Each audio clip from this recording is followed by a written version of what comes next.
உயிரை காப்பாற்றவும் தெரியும், உயிரை எடுக்கவும் தெரியும். நீங்க என்ன கொன்னாலும் பரவாயில்ல, நான் இந்த விஷயத்த சுப்ரியாக்கா கிட்ட சொல்லுவேன்.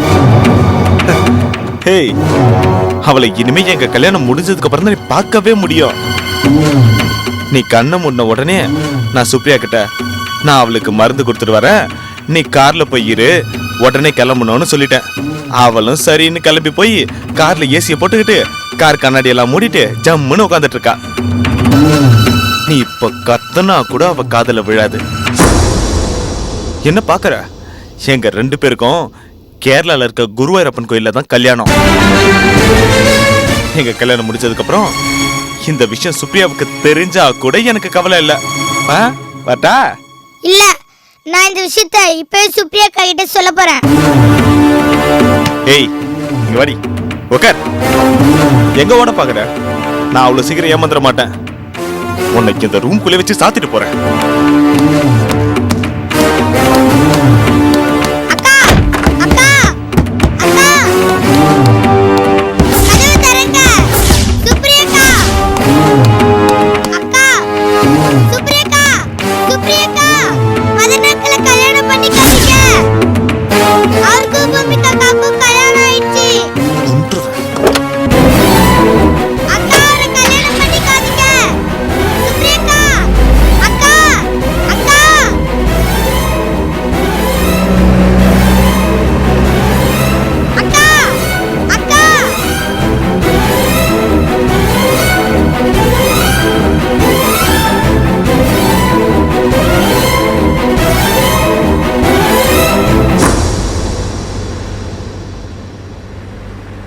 என்ன சுப்ரியா, ஏதோ சொல்லணுமா? சங்கர் என்கிட்ட ஏதோ சொல்லணும்னு முயற்சி பண்ணா, அதுக்குள்ள நீங்க அவசரமா போன்னு சொன்னதுனால நான் வந்துட்டேன். அவ என்ன சொல்லி உன வர சொன்ன? அதான் உடம்பு சரியில்லைன்னு தான் சொன்னான். அவ உடம்புக்கு என்னவா? இங்க வந்த உடனே உடம்ப பத்தி இல்ல, என்கிட்ட ஒரு முக்கியமான விஷயம் பேசணும்னு சொன்னான். பாத்தியா, அவ வயசுக்கு இது அதிகமா தெரியுதா உனக்கு? எனக்கு புரியல நீங்க சொல்றது. நீ ஒரு டாக்டர், உடம்பு சரியில்லைன்னா உங்ககிட்ட அவளே வந்து பார்க்க வேண்டியதானே? சரி, நீ அவகிட்ட பழகணும்னே இருக்கட்டும், அதுக்காக உன்னை பொய் சொல்லி வர சொல்லி புது விஷயம் பேசணும்னு சொல்றானா? அந்த சங்கரை பத்தி நீயே தெரிஞ்சுக்கோ. சின்ன பொண்ணுன்னு பரிதாபப்பட்டு அவ பேச்சு நீ நம்பாத. இனி அவ போன் பேச முயற்சி பண்ணாலும் நீ அதை அட்டன் பண்ணாத. படிக்கிற பொண்ணு, சின்ன வயசு அவளுக்கு, யார்கிட்ட எப்படி நடந்துக்கணும்னு தெரியல. இதெல்லாம் வளர்ந்தா தெரிஞ்சுக்குவா. சுப்ரியா, உனக்கு அவளை பத்தி தெரியாததுனால நீ பரிதாபப்படுற. எனக்கு அந்த பொண்ணை பத்தி முழுசா தெரிஞ்சதுனால உனக்கு ஜாக்கிரதையா இருக்க சொல்றேன், அவ்வளவுதான். உனக்கு ஒண்ணு தெரியுமா சுப்ரியா, பூமிகா அவ புருஷனை விட்டு பிரிஞ்சு இப்படி அனாத மாதிரி வாழ்றதுக்கு நீ சின்ன பொண்ணுன்னு நினைக்கிறிய, அந்த சங்கரி தான் காரணமே. என்ன சொல்றீங்க? உண்மையாவா சொல்றீங்க? பூமிகா கிட்ட நானும் அம்மாவும் எவ்வளவுதான் எடுத்து சொன்னாலும் பூமிகா கேட்க மாட்டேங்கிறா. இல்லாததும் பொல்லாதமா பூமிகாவுக்கு சொல்லி கொடுத்து ஒரு சில சமயத்துல பூமிகாவே என்ன எதிர்த்து பேசுற அளவுக்கு வச்சிடறான்னு பாத்துக்கேன். நான் தான் எதையும் பெருசு பண்ணாம, சரி பூமிகா படிக்காத பொண்ணு, நம்ம வீட்டை விட்டு போனா வேற யார் சோறு போடுவாங்கன்னு விட்டுருவேன். அம்மாவும் என்ன மாதிரி தான், பூமிகா பதில் பேசினா கூட கண்டுக்க மாட்டாங்க, பாவம்னு விட்டுருவாங்க.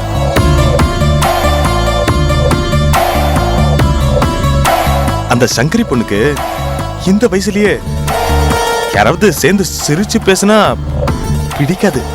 மதன், நீங்க சொல்றதை என்னால நம்பவே முடியல. உண்மை சொல்லட்டுமா, நான் உங்ககிட்ட சொல்லக்கூடாதுன்னு தான் நினைச்சேன். என்னால உங்ககிட்ட சொல்லாம இருக்க முடியல. என்ன விஷயம் சொல்லுங்க. இல்ல வேணா விடு, சொன்ன நீ ரொம்ப ஃபீல் பண்ணுவ. இப்ப நீங்க சொல்லலன்னா என் தலையை வெடிச்சிரும். என்ன விஷயம்னு சொல்லுங்க. சங்கரி என்கிட்ட ஒரு நாள் வந்தா, என்கிட்ட தனியா பேசணும்னு சொன்னா. சரி சொல்லுன்னு சொன்ன. சுப்ரியா ஏற்கனவே கல்யாணம் ஆன மாதிரி தெரியுது, அதனாலதான் அவங்க அப்பா அம்மா விரட்டி விட்டுட்டாங்க அப்படின்னு வார்த்தையை விட்டா. நான் மேற்கொண்டு அவளை பேச விடலையே, தலையில 2 தட்டு தட்டி, இனி என் சுப்ரியா பத்தி ஒரு வார்த்தை பேசின தொலைச்சிருவான்னு திட்டேன். ஒரு வேலைக்கு என்கிட்ட சொல்லி நான் ஏத்துக்காததுனால உன்கிட்ட என்ன பத்தி ஏதாவது கொளுத்தி போட வந்திருப்பான்னு நினைக்கிறேன். என்கிட்ட உங்களை பத்தி சொல்லியிருந்தா என்கிட்ட நல்லா அடிதான் வாங்கிட்டு போயிருப்பா. இன்னொரு வாட்டி ஃபோன் பண்ணட்டுமே, நான் எடுக்கவே மாட்டேனே. இதுதானே நான் உன்கிட்ட எதிர்பார்க்கறேன். அதுக்காக தான் நான் சங்கரிய பத்தி உன்கிட்ட கொளுத்தி போட்டேன். மதன், என்ன யோசிக்கிறீங்க? ஒண்ணு இல்ல. நீங்க ஒன்னும் குழம்ப வேண்டாம். யார் சொல்லியும் உங்களை என்கிட்ட இருந்து பிரிக்கவே முடியாது. என் வயசுல உள்ள பொண்ணு உங்களை பார்த்து பொறாமப்பட்டு பிரிச்சா கூட அவ உங்க மேல ஆசைப்பட்டு இந்த மாதிரி பிரிக்க முயற்சி பண்றான்னு ஒரு அர்த்தம் இருக்கு. இந்த சின்ன வயசுல நம்மள பிரிக்கிறதுனால அவளுக்கு என்ன பெருசா நன்மை வந்துட போகுது? நான் தான் சொன்னேன்ல, அவ எதிரில என்ன சேர்ந்து சிரிச்சு பேசினாலே பிடிக்காதுன்னு. நீ முதல்ல அதை தெரிஞ்சுக்கோ. நீங்க நாள் கடத்தாம நமக்கு குறிச்ச தேதியிலேயே என் கழுத்துல தாலிய கட்டுங்க. இல்லனா வேற ரூபத்துல நம்ம கல்யாணத்துக்கு தடை வந்துட போகுது. ஆனா மதன், எனக்கு இது வரைக்கும் அந்த மாதிரி ஒரு பயம் வந்ததே இல்லை. இந்த நிமிஷத்துல இருந்து அப்படி ஒரு இனம் புரியாத பயம் வந்துருச்சு. நீ பயப்படாத சுப்ரியா. அம்மா கிட்ட சொல்லி நம்ம கல்யாணத்துல எந்த பிரச்சனையும் வராம பாத்துக்கிறேன். குறிச்ச தேதியிலே நமக்கு கல்யாணம்.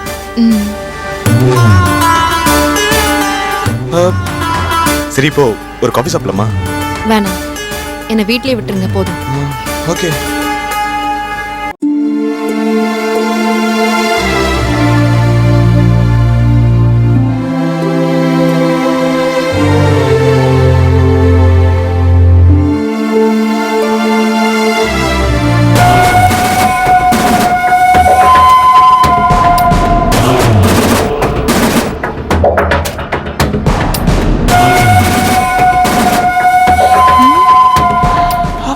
இங்க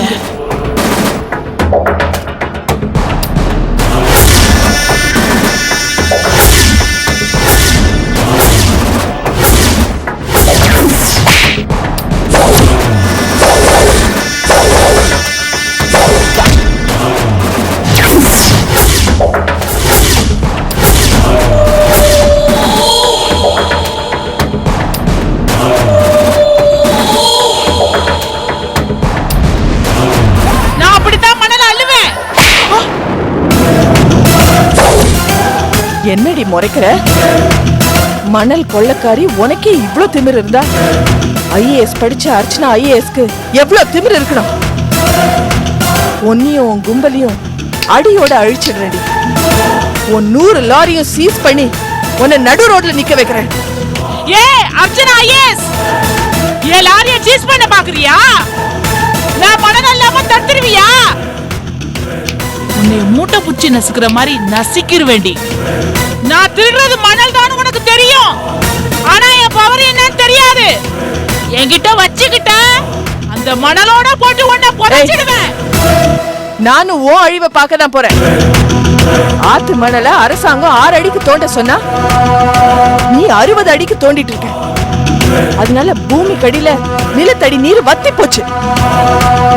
இதனால விவசாயம் கெட்டு போச்சு. நாளைக்கு பசிச்சா என்னத்தை தின்னுவேன்? மணலை தின்னுவியா? அரிசி தானே தின்னுவ? தண்ணி இருந்தா தானே விவசாயம் இருக்கும். அந்த தண்ணி இல்லைன்னா விவசாயம் எப்படி செழிக்கும்? விவசாயத்தையே நம்பி வாழற கிராமத்து மக்கள் நல்ல வெள்ளாம விளையாததுனால கடனை கட்ட முடியாம அவமானப்பட்டு ரோட்ல கண்ணீர் விட்டு கதறாங்க. இன்னும் சில பேரு வறுமையால தூக்கு மாட்டிட்டு தொங்குறாங்க, தெரியுமா? யானை கட்டி போர் அடிச்ச பூமி இது. இன்னைக்கு அடுக்குமாடி கட்டடங்கள்லாம் செழிப்பா வந்து நிக்குது. இதுக்கெல்லாம் காரணம் யாரு? ஒன்ன மாதிரி ஆளுங்க தான். காசுக்காக அரசாங்கத்தை சுரண்டிட்டு இருக்கீங்க. உங்களை மாதிரி ஆளுங்கள்லாம் இருந்தா எப்படி எப்படி இந்தியா வல்லரசு ஆகும்? அப்துல் கலாம் ஐயாவோட கனவு வெறும் கனவா தாண்டி இருக்கும். நீ பண்ற காரியமும் கள்ளு சாராயம் விக்கிறதும் ஒண்ணுதான். உன்ன மாதிரி சமூக விரோதிகள் இந்த பூமியில உயிரோடு இருக்க கூடாது. கூட்டத்தெல்லாம் கூண்டுல ஏத்தி ஒன்ன மட்டும் தனியா நடு ரோட்ல ஓட விடல. நான் அர்ச்சனா ஐஏஎஸ் இல்ல. ஏய், அதே பார்த்தலாண்டி. பாப்போம் பாப்போம்.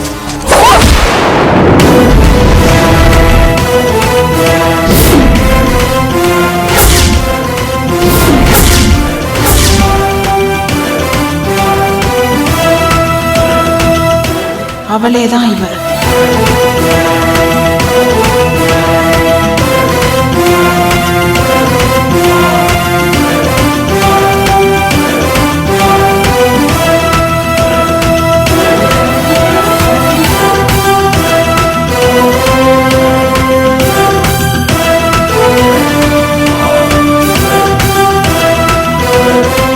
இங்க வா. என்னக்கா கூப்பிட்டீங்க? ஏய், சிகப்பா ஒருத்தி போனாலே அவ யாருன்னு தெரியுமா? யாரு? அதான் கைது ட்ரெஸ் போடாம போனாலே அவளதான் கேக்குறேன். தெரியுமா? இவங்க அர்ச்சனா ஐஏஎஸ் தானே? கலெக்டர் அம்மா இங்க என்ன பண்றாங்க? இல்லையே, இவங்க பேரு சக்தி. இவங்க பெரிய தொழிலதிபர். அது மட்டும் இல்ல, மாமனாரே கொலை பண்ண முயற்சி செஞ்ச கேஸ்ல ஜெயிலுக்கு வந்திருக்காங்க. பாவம் அந்த அம்மா, கர்ப்பமா வேற இருக்காங்க. அப்படியா? சரி போ. இவ பேர் சத்தியா? இல்லையே, இவ அர்ச்சனா ஐஏஎஸ் தானே? இவ அர்ச்சனா ஐஏஎஸ்னு உங்களுக்கு எல்லாம் எப்படி தெரியும்? இவளால பாதிக்கப்பட்ட எனக்கு தானடி தெரியும். இப்ப யார பிடிக்கிறதுக்கு சத்திங்கிற பேர்ல உள்ள வந்திருக்கா? ஏ அர்ச்சனா, கர்ப்பமா வேற இருக்கியா? 10 மாசம் சுமந்து குழந்தைய பெத்துக்க போறது கிடையாது. குறை மாசத்துல நான் பிரசவ பாக்குறேன்டி.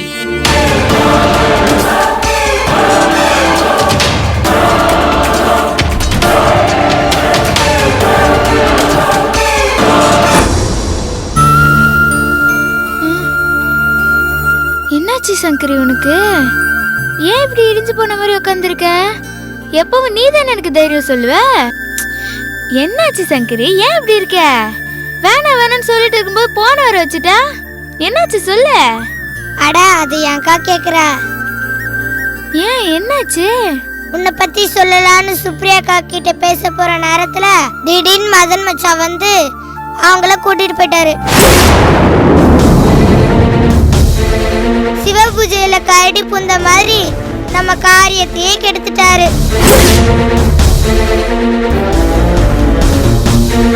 நான் மட்டும் சுப்ரியாக்கா கிட்ட மதன் மச்சான் விஷயத்த சொல்லியிருந்தேனா மதன் மச்சான் டவுசர் கிழிஞ்சிருக்கும். எது? டவுசர் கிழிஞ்சு போயிருக்குமா? என்னடி இப்படி சொல்ற? நீ என்னை பத்தி சுப்ரியா கிட்ட சொல்லாம இருந்தது எனக்கு ரொம்ப சந்தோஷம்தான். ஏன்க்கா? நீ என்னை பத்தி சுப்ரியா கிட்ட சொல்லி அது மச்சானுக்கு தெரிஞ்சு மச்சான் சொன்ன மாதிரியே உன் உயிருக்கு ஏதாவது ஆபத்து வந்துருச்சுன்னா ஐயோ அதனால தாங்கிக்கவே முடியாதுரி. சுப்ரியாவுக்கும் மச்சானுக்கும் கல்யாணம் நடந்தாலும் பரவாயில்ல. ஏன்னா எனக்கு எல்லாரையும் விட உசுறுதான் பெருசு. அட என்னக்கா இவ்வளவு வயசாகி இவ்வளவு மக்கா இருக்க? மதன் மச்சான் என்ன கொன்ற முடியுமா? இல்ல அதுதான் என்கிட்ட நடக்குமா?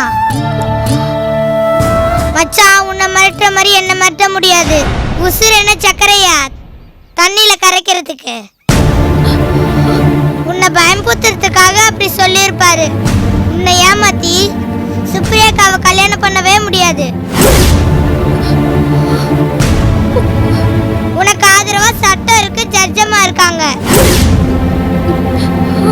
பெண்கள் அமைப்பு இருக்கு, போலீஸும் இருக்காங்க. இவ்வளவு பேர் சப்போர்ட்டா இருக்கிறப்ப இந்த கல்யாணத்தை ஈஸியா தட்டி நிறுத்தலாம்க்கா. மதன் மச்சானால உன்னை எதுவுமே பண்ண முடியாது.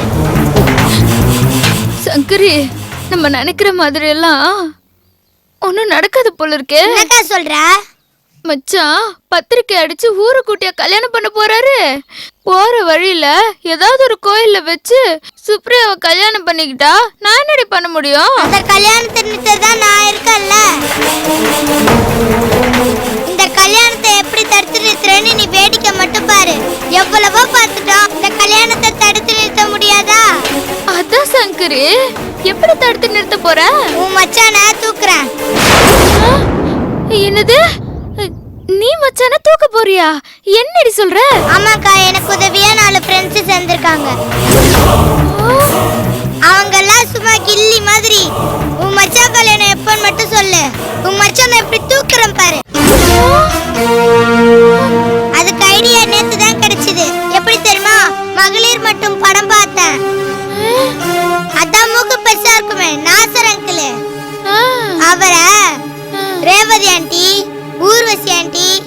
ரோகிணி ஆண்டி அவங்க 3 பேரும் அவர் செஞ்ச தப்புக்காக மரத்துல கயிறு கட்டி தொங்க விட்டுருவாங்க.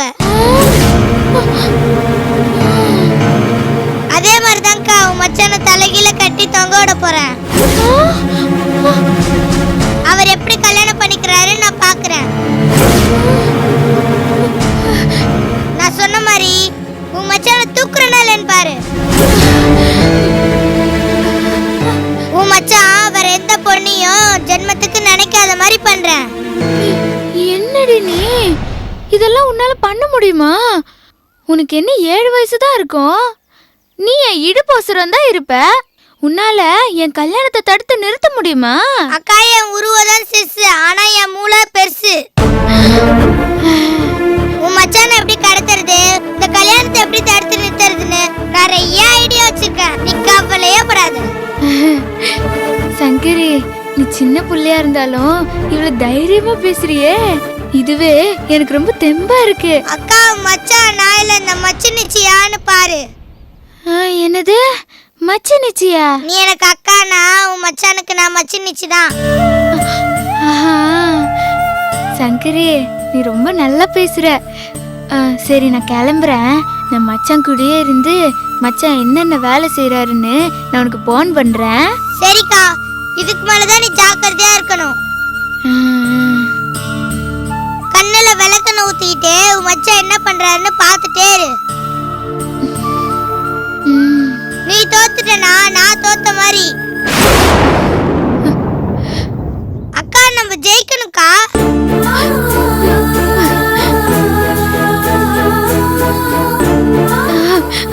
அக்கா போலாம்க்கா.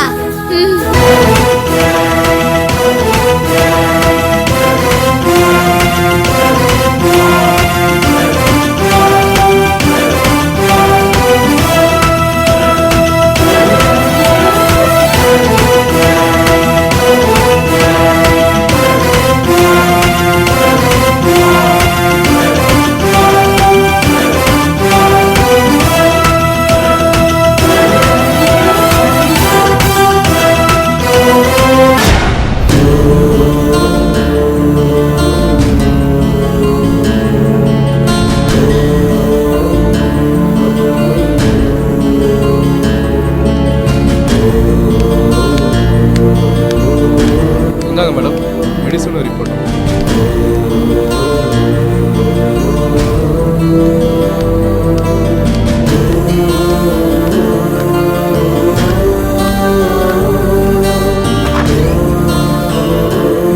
டாக்டர் சார் உள்ள வரலாமா? வாங்க.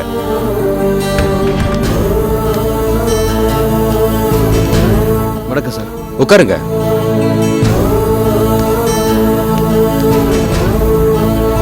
சொல்லுங்க பொண்ணுரங்கம்.